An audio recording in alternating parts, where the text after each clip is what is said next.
Thank you so much for listening. If you'd like to offer dana, then please do go to justthiszen.org/giving. Your support really does make a huge difference. Thank you so much.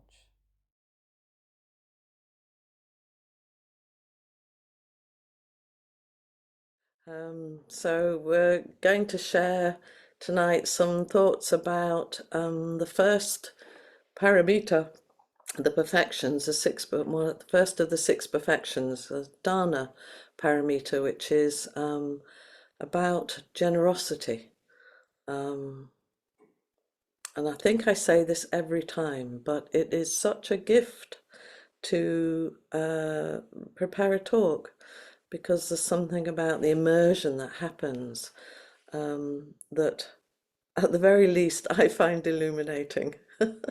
So my hope is that some people do too, but I know I certainly do.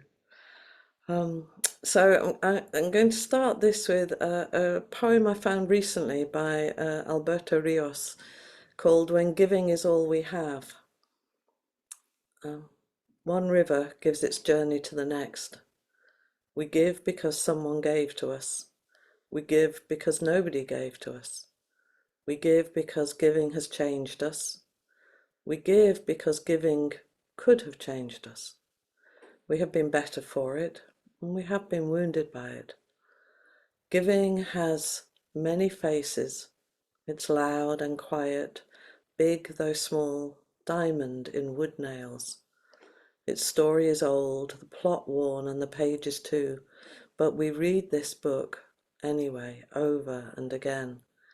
Giving is first and every time, hand to hand. Giving is first and every time, hand to hand, mine to yours, yours to mine. You gave me blue and I gave you yellow, together we're simple green. You gave me what you did not have and I gave you what I had to give. Together we made something greater from the difference. I love that line, giving is first and every time, hand to hand. Mine to yours, yours to mine. And as I've been thinking about this talk, I've been thinking that many of us will associate the name of the first paramita, dana, with, we might say this is a dana offering, meaning we're not charging for it, or, you know, we'll invite you to offer dana to support the Sangha. And we often associate it with that kind of giving of money to the Sangha or our teachers, or we offer, as a Sangha, we offer dana to Appamada and Flint, because we recognize how much flows from them. And we do use that word in that way. But for me, seeing dana in just this context of money or giving money, it is a bit like getting off one of those huge cruise ships that arrive in Venice, and they have a 3-hour stopover and everybody piles out and they visit the Doge's palace and maybe sit in a gondola, have an ice cream, whatever, go on the Bridge of Sighs. And when you leave, you can tell your friends you've done Venice. And of course, for sure, you've seen something of it, but you've missed the whole vast hinterland, the lived experience of Venice in all its beauty and shabbiness and decay and magnificence, and the people in it and how they live. And so in a way, today I want to kind of explore what I think of as the hinterland or the heartland of the dana paramita, how we can both give and live generously. How do we give and live generously? The dana paramita, one of the definitions of it is the willingness to give to others what they need, whether that be time, possessions, skills, and willingness to give without regret and with joy, and to give without expectation of reward. So it's not transactional. The kind of giving that we're talking about is not transactional. I won't give you my yellow, so you'll give me your blue, and then we can make green. It's like, I'll give you my yellow, whatever you do with that. it's something about being able to give without being attached to the result of the giving. And often I think we give without really knowing what the consequence of that is.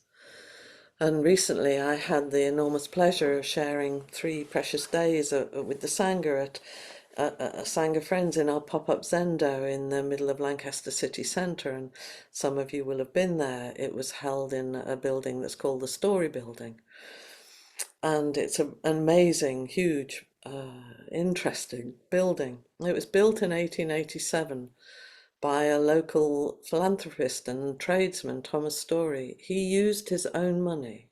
It wasn't a civic project. It was his project. He used his own money to build somewhere in the middle of Lancaster to offer educational opportunities for the people of Lancaster. And most of us won't have known that when we're sitting in that building. It took place in a venue that had been built on and with generosity. And it was gifted to the council for the benefit of the people of Lancaster, to be used for the good of the people. And while the complexion of that may have changed over time, it still remains its essential purpose, to offer something to the community. And as I was sitting there thinking all of that, it's like most of us won't even know that story. And Thomas Story will certainly not have had the idea, I'm going to create a place in the middle of Lancaster that a pop-up Zendo full of contemporary Buddhists will come and sit. But he did it anyway. He did it without knowing what the consequences of what he was offering. And we all sit here, we all sit wherever we're sitting as beneficiaries of the many someones, who we'll probably never know and never meet. So many of the things that we take advantage of have been developed by people who are being incredibly generous with their time and their energy. Albert Camus said, real generosity towards the future lies in giving all to the present. Real generosity towards the future lies in giving all to the present. And that's what I'm kind of thinking about, that generous living. Being generous with our time, with our energy, with our life skills, with our fun, with our connection, with our love. Not knowing where it's going to go. And the generosity of Thomas' story has continued in now, echoing right down. And in that sense, when we offer everything we can now, with no attachment to the ways that it might unfold, then we're offering that kind of true generosity, that true spirit of generosity. I follow a writer called Layla Syed who writes about being a good ancestor. Like our job right now is to be a good ancestor. Thomas Story was a good ancestor. And I've been really struck by the way that living generously now is how we are good ancestors. And how the Dharma and the practices that we find some of us find so supportive, are with us still 2,000 years after the Buddha first sat and had his realization under the Bodhi tree. It's not just because of luminaries like Dogen or Suzuki Roshi or, the big names. It isn't. It isn't. It's because the practice has been generously shared, hand to hand, over thousands of years, tens and tens and thousands of hours of practice by unnamed and unknown practitioners who weren't doing it. They didn't do it so we could sit here, but we do. We do sit here because of their practice. We're the recipients of so much that I think that sometimes for me, I kind of get really awestruck, overwhelmed with gratitude about how much I receive in the world without asking, the generosity of others. And some of you may know that, the shower is one of my happy practice places.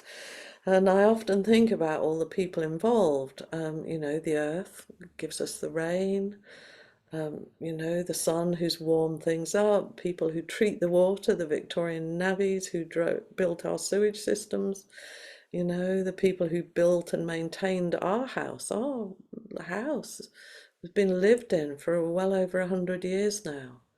All the people who helped make the bathroom that I am lucky enough to stand in. But it goes down to like the soldiers who fought to keep us in a democracy where I can live and shower. Where does it stop? Where does it end, this generosity of people's lives? And they did that without me in mind. None of them, I am certain, said, I'm doing this so Trudy can have a hot shower. I'm pretty sure they didn't do that. They did it in the course of their own complicated and busy lives. Charles Eisenstein, an ecologist and writer, says life is a gift and you didn't earn it. Life is a gift and you didn't earn it. You didn't earn your mother gestating you, and you never paid for that. You didn't earn the sun or water. It's a tremendous gift, and acknowledging that and really taking that in is transformative. To really take in what an amazing gift life is, however your circumstances. That doesn't mean it's a gift, oh la la, Pollyanna stuff. It's a gift however difficult it is. He says when you've grown up in a culture that ignores that fact because we know that we have been so richly gifted, we can start to have a natural response of gratitude and the desire to give in return. Generosity comes from gratitude, and I would say that gratitude comes from recognizing the generosity of life itself. He says, and that really is half the purpose of life, to give of the gift of life that we received towards life. That's what life does, it creates more life, and that's half of our purpose here. And the other half is obviously to receive, because the gift of life is not a one-time gift, it's an ongoing gift.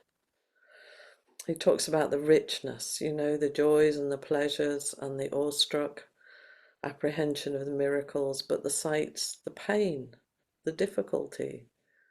I gave a talk the other week, don't waste your suffering.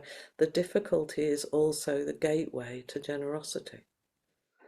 When I was training counsellors, I'd be interviewing students, and so many of the students said they wanted to be counsellors because of the help they'd received and they wanted to give something back, or because of the help they didn't receive and they knew others needed. So it always seemed to me that it sprung from a place of generosity. We're here to receive, and the more fully we receive, the more grateful we are and the more we have to give. There's a benevolent cycle around generosity and gratitude, a really benevolent cycle. And I read this just from an AS Nin recently. She said, I was always ashamed to take, so I gave. It was not a virtue, it was a disguise. And I wonder how many of us here, would really recognize our conditioning and our habit patterns that say, we're not worthy, we're not worthy. And the way we make ourselves worthy is by giving, but giving from that place of emptiness or not worth or trying to make up for something. It's not a virtue, it's a disguise. And there's something about finding ourselves a big enough container to receive the generosity of life. And not shrinking, not falling into that trance of unworthiness.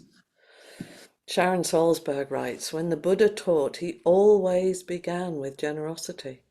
And she recalls a Thai forest master who was visiting the West, and he was being really puzzled by the sequence of teachings that were being followed. In Asia, he said, the teachings proceed from generosity to morality, and then to meditation or insight.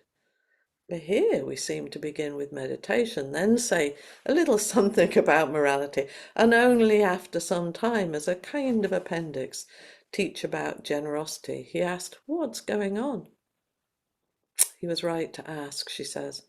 We like the idea of a transformative, transcendental, meditative state, and we are willing to put our effort into that. It's something almost we can purchase. We can buy this. However, the springboard for meditative states, genuine meditative states, is the cultivation of generosity and morality. That's what allows insight to occur most gracefully and easily. The Buddha said that a true spiritual life is not possible without a generous heart. A generous heart, a generous way of being in the world, not just acts of generosity, but being generous with yourself, generous with how you hold yourself. The kind of kindness that says, I might not be doing everything I can, but I'm doing my best. The path, generosity is the very first parami or quality of an awakened mind. And because the path begins there because of the joy that arises from this generous heart. Pure, unhindered delight flows freely when we practice generosity. We experience joy in forming the intention to give, in the actual act of giving, and in recollecting the fact that we've given. And what's really interesting for me is often when we talk about generosity, people feel bad. The first reaction they feel is like, I'm not generous enough, I'm mean-spirited, I'm not, it's like, oh my goodness, the thought of generosity is not meant to be a stick to beat ourselves with. It's really not. It's really not meant to be a big waggy finger saying, you must be generous. It's saying, when we live with a generous heart, gratitude follows. It has some ease and some joy in it. Many years ago, I was really struck when I heard Flint say, no giver, no gift, no receiver. Well, I was somewhat miffed. I like giving gifts. And I was really snagged on identifying as a giver or as a receiver. I was a better giver than receiver. I find it hard sometimes to be generous about something I've been given, because sometimes it's not quite what I want. And I'm quite good at finding out what other people want and giving it to them. So I could feel the snags of my conditioning around that. No giver, no gift, no receiver. And over time, I've really come to see from my practice and from being with you in your practice and the very realness of warm hand to warm hand, I'm just part of a flow. I'm just part of a flow. And I've come to see that nothing is ever truly just mine or just yours. It's actually not possible. We're all just part of the endless flow of life. Norman Fisher said, the perfection of generosity confronts and softens our basic attitudes. To practice is to appreciate the natural abundance of being, the inherent generosity of time and space, and the ongoing unfolding of life. These are exquisite gifts. Life itself is generous. Life is always making more life. Life is abundant and expansive, never stingy or small-minded.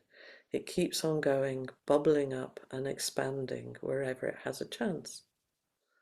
And I think all of us can kind of see that, it's like I'm watching the leaves on the tree, well, the nearly all gone leaves on the tree outside my window where I work, and it's just like the tree's given its all, it's stuck its leaves out there, and now it's going to let them fall, and they're going to gather around the base of the tree and get blown away or turn into mulch, and then in a few weeks' time, and I know it's actually only a few weeks, tiny little buds little nascent buds will start appearing. You know, it's until it dies, it's going to keep doing its thing. You don't need to create life, you just have to let it in. We don't have to create anything, we just have to let it in. The very first Mary Oliver poem I came on was just the last few lines from a poem called In Blackwater Woods. Every year, everything I have ever learned in my lifetime leads back to this. The fires and the black river of loss, whose other side is salvation, whose meaning none of us will ever know. To live in this world, you must be able to do three things. Just three. Imagine. To live in this world, you must be able to do three things. To love what is mortal, to hold it against your bones, knowing your own life depends on it, and when the time comes to let it go, to let it go. And this feels for me like the absolute summation of the practice of generosity, to love deeply, deeply and wholeheartedly. And then whatever it is you've loved, be able to let it go. It's not a transaction. Generosity is an antidote to clinging and resisting impermanence. And generosity is a key to practice because it promotes and deepens our capacity to be part of this endless flow, to live in impermanence with joy rather than fear. You know, the cup is already broken, but I can really enjoy the generosity of the cup to hold my tea. My friends may leave, die, or move away, or fall out with me. But generosity allows me to really see how much,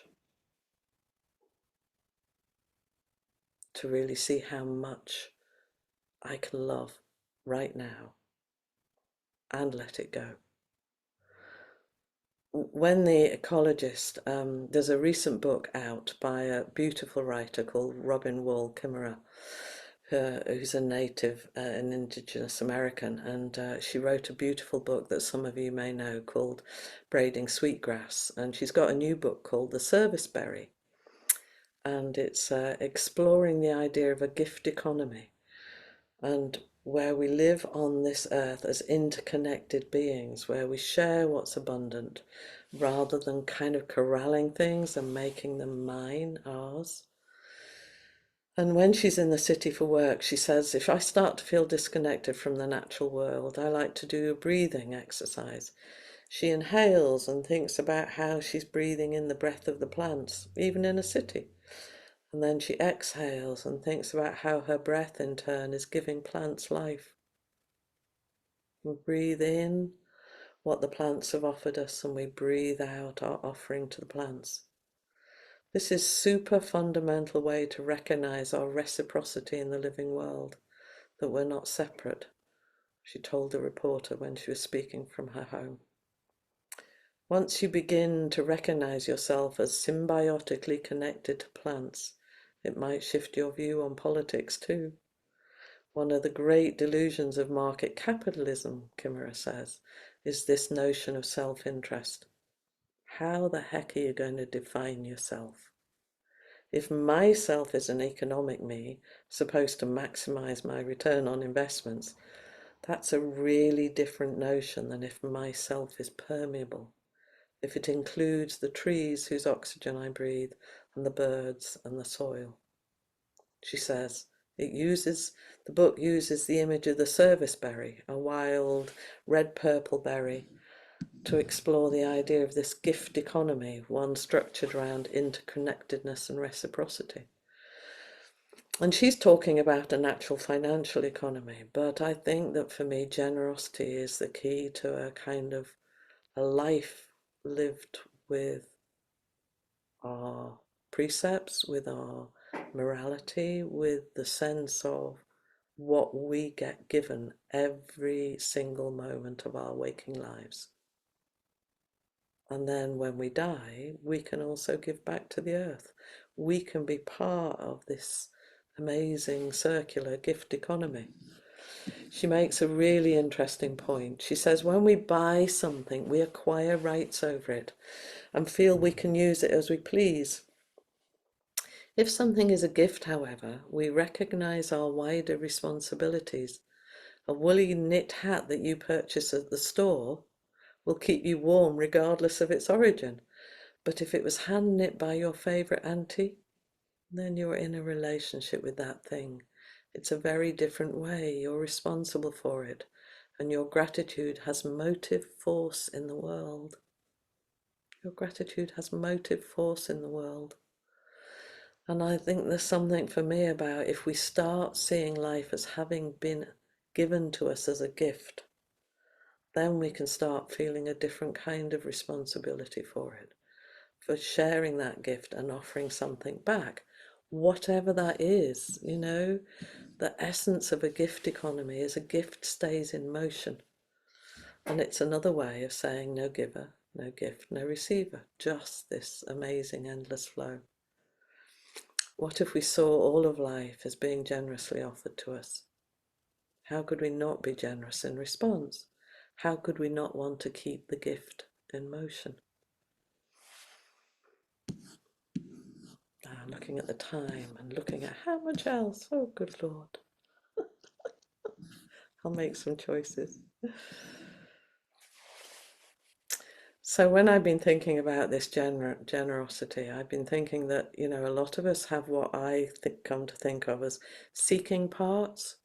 You know, seeking parts, the kinds that are trying to get something for ourselves, you know, may even be enlightenment, peace, you know, ease, joy, whatever, safety, relationships, you know, we're all looking for those kinds of things. But I was thinking how we have much less attuned finding parts.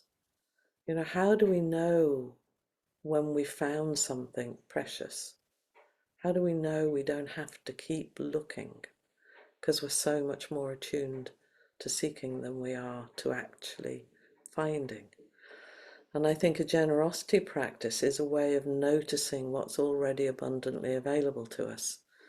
And I think for me, certainly it's been true that my sitting practice, you know, has allows and supports me to notice all the ways I'm hanging on to things, that I'm looking at lack, that I'm looking at what I don't have, and then allows some of that to soften, to notice what I do have, what's actually available right now. I think for me, I've often thought that my sitting practice allows me to notice all the way that I'm committed to fiddling with the world to try and make it more like the way I want. And I think that's something that we can all notice in our sitting. You know, where are we noticing lack and where are we noticing abundance? Where can we practice sitting and noticing the gratitude that arises just so seamlessly when we can notice what we've already been given?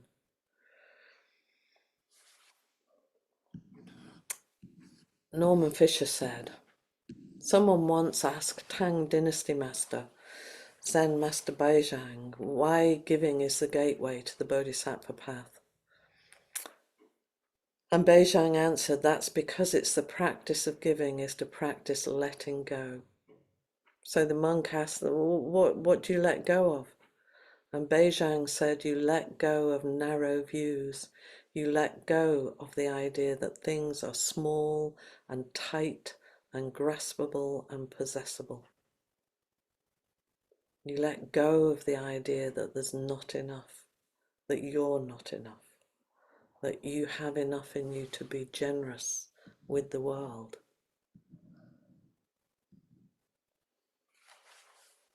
What would it be like to be as generous as the tree outside my room? To take up the, you know, the nutrients that the sap's giving you in the middle of a road. I don't know how it does it. It's amazing. You know, to flower as abundantly as you possibly can, to offer what you can, and then when it's time to let it go, to let it go. What would it be like to live your life as generous as a tree? one continuous flow of giving and receiving without being attached to the outcomes. I clearly had a lot to say about this. I tried to get right down. There's the last bit I wanted to say. Parker Palmer said, "Generosity does not require material abundance. When I think back on the many people who've been so generous towards me, I never think of money or things. Instead, I think of the way they gave me their presence, their confidence, their affirmation, support and blessings, all gifts of self that any one of us can give. And where does generosity come from? Perhaps from another life-giving virtue, the one called gratitude. When I take the time to breathe in my life and breathe out my gratitude for the gifts I've been given, only one question arises. How can I keep these gifts alive? And I know of only one answer.